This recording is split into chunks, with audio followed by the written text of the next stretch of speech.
అందరికీ నమస్కారం. మొన్న మేము పుష్ప సినిమాకి ప్రీమియర్స్కి వెళ్ళినప్పుడు ఆర్టీసీ క్రాస్ రోడ్స్ సంధ్యా థియేటర్కి వెళ్ళామండి. అక్కడ అనుకోకుండా క్రౌడ్ టర్న్ అవుట్ ఎక్కువ అవడం వల్ల నేను సినిమా చూసి వచ్చిన తర్వాత నాకు తెలిసిన విషయం అంటే నెక్స్ట్ డే మార్నింగ్ దట్ ఆ క్రౌడ్లో ఒక ఫ్యామిలీ వచ్చారు. ఆ ఫ్యామిలీ కొంచెం దెబ్బలు తగిలినాయి. అండ్ ముఖ్యంగా ఒక lady, the mother of 2 children, ఆవిడ రేవతి గారని, ఆవిడ నెక్స్ట్ డే మార్నింగ్ అన్ఫార్చునేట్గా ఆవిడ ఆ తొక్కి స్టార్ట్లో దెబ్బలు తగిలి ఆవిడ చనిపోయారని తెలిసింది.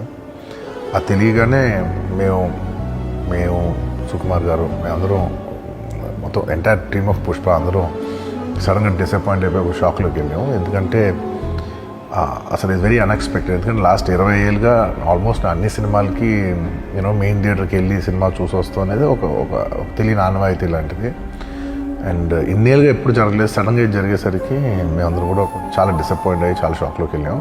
ఈ న్యూస్ తెలిసిన వెంటనే ఆన్ ద ఫస్ట్ డే మేము కానీ ఎవరం కానీ టీం కానీ ఎవరం కానీ ఈ పుష్ప సెలబ్రేషన్స్లో యాక్టివ్గా పాల్గొనలేకపోయాం. We all feel very sad. ఎందుకంటే మేము సినిమా తీసేదే జనాలు థియేటర్కి వచ్చి ఎంజాయ్ చేయాలని.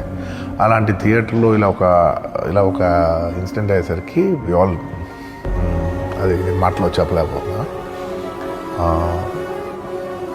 Firstly, I would like to say condolences to the entire family.